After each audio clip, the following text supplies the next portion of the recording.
Welcome to the Zay Zay Zone. I'm Isaiah, aka zayzaynicks, and today we will be going over the history of everyone's favorite purple dinosaur, Barney. Now, as we know, since 1988, Barney had been a part of so many childhoods, from being a direct-to-video series to many revamps to now an animated revival. This is the history of Barney. Back in 1987, Cheryl Leach achieved the idea to create Barney while she was in a traffic jam with her son Patrick. During that traffic jam, she realized that there were no videos that fed Patrick's attention. The only thing she had at the time that fed Patrick's attention was a Wii song video. So she decided to create a preschool video series which later became what we know today as Barney. This version of Barney was called Barney and the Backyard Gang. She proposed her idea to DLM Inc., but the board turned down her idea. However, the owner of the company, who happened to be her father-in-law, Richard C. Leach, agreed and gave her $700,000 to make the project. After that, her idea was sent to the Lions Group, and that was when Barney and the Backyard Gang was created. After 3 years of producing Barney videos, a video of our favorite purple dinosaur was rented by an executive vice president of programming in Connecticut named Larry Rifkin for his daughter. His daughter enjoyed the video so much that it gave him an idea, and the idea was to put Barney on TV. He spoke with Cheryl Leach and other creators, but then in a few months it was announced officially that Barney would be debuting on PBS with his own show.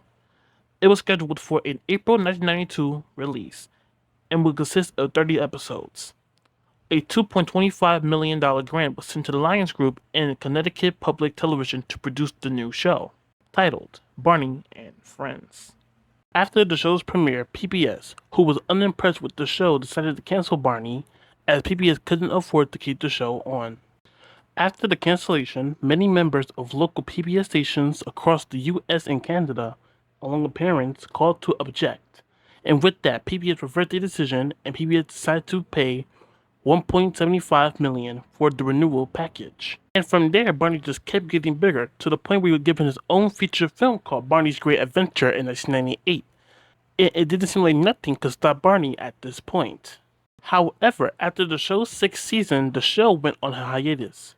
And during the hiatus, it was decided that changes will be made. The show moved from its original school setting to instead his house, but those plans were dismissed, and instead the setting of the show would take place at the park. And the show was ready for air once again in September 2002. This new deal was expected to run through 2007. In 2005, when Karen Barnes became executive producer of Barney and Friends, some changes were expected to take place once again. The show's new format would have the primary focus on pop-inspired composition for the music curriculum, and a new character named Riff was introduced. The show's episodes will be split into two 12-minute segments. This new format was an attempt to appeal to international broadcasters. Sometime in 2007, a new contract was signed, with new episodes expected to be produced through 2013. But going back to 2008, a 12th season of Barney and Friends began airing on PBS that fall. With that season, the show returned to its original format, and it continued with the same format until season 14, which returned to its season 10 and season 11 format, and repackaged episodes from those two seasons to create new episodes. Around 2009-2010, Barney and Friends ceased production, despite expecting to produce new content through 2013. This hiatus would be a long one as no new content was produced. But around 2017 there was news of a new Barney show, but it never came to fruition. Mattel, who purchased rights to the Barney franchise in 2011, began working on a new Barney show called Barney's World, which came out in 2024. Despite all of the hate Barney has received over the years, the franchise was able to see so much success that it was able to last over 35 years and counting. But other than that, thank you so much for watching today's episode of the Zay Zay Zone. If you enjoyed today's episode, please give the episode a big like and subscribe to the channel if you haven't already. And I'll see you guys again in the next episode of the Zay Zay Zone. Peace, y'all.